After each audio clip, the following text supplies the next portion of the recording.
ముదిరాజు కులస్తులందరికీ నా యొక్క నమస్కారం. ఈరోజు నిజంగా ముదిరాజు కులము ఇంత ఐక్యతగా ఉన్నదంటే మనం ఎవరు గుర్తించినట్టే గత పాలకులు పరిపాలించిన చూసినాం. కానీ ఏ రోజు నేను ముదిరాజును ముదిరాజును ఏ వ్యక్తి తెలియకపోతుండే. కానీ ఈరోజు తెలిసిందంటే వాస్తవానికి డాక్టర్ బిఆర్ అంబేద్కర్ ముంగట నుండి నిజాన్ని చెప్తున్నాను. ఈ కులస్తుల ముంగట కేవలం తెలంగాణ ప్రభుత్వం వచ్చిన తర్వాత మన గవర్నమెంటు ఏదైతే తెలంగాణ మత్స్యశాఖ సంబంధించినటువంటి ముదిరాజు కులస్తులకు అది ఒక సొసైటీ ఉన్న వారికి చేపలు పట్టడానికి ఆటోలు కానీ 2 వీలర్ కానీ ఇవ్వడం జరుగుతుంది.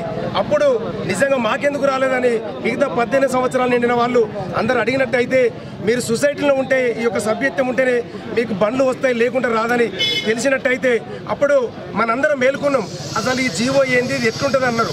అప్పుడు మన మంత్రివారు హరీష్ రావు దృష్టికి తీసుకుపోయిన వేళలనే ఈ సొసైటీలకి ఇట్లుండాలి అని చెప్పి వెంకయ్యసారి చెప్పినట్టయితే ప్రతి గ్రామాన తిరిగి మన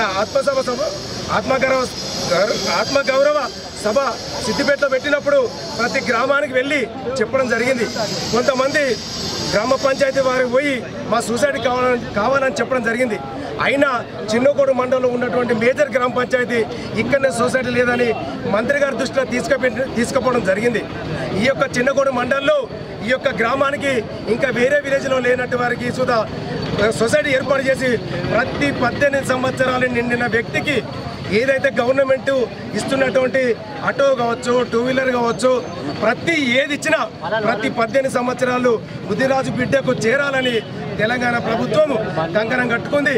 ఈరోజు మన రాష్ట్ర అధ్యక్షులు బండ ప్రకాష్ గారు, మన మంత్రి ఈటల రాజేంద్ర గారు, మన మంత్రి హరీష్ రావు గారు, ఈ యొక్క శాఖకు సంబంధించినటువంటి తలసాని శ్రీనివాస్ యాదవ్ గారు అందరూ ఏకతాటికి వచ్చి మన ముదిరాజు కులస్తులను త్వరలోనే 18 సంవత్సరాలు నిండిన వారిని సొసైటీలో చేర్పించుకొని ప్రతి ఒక్కరికి లాభం చేకూరుస్తామని చెప్పడం వలన ఈరోజు చిన్నకోడు మండలంలో ప్రతి ఇంటికొక్కరికి వెళ్ళి ఈ యొక్క కార్యక్రమం చేపట్టినట్టు పాలాభిషేకం చేయడం జరిగింది.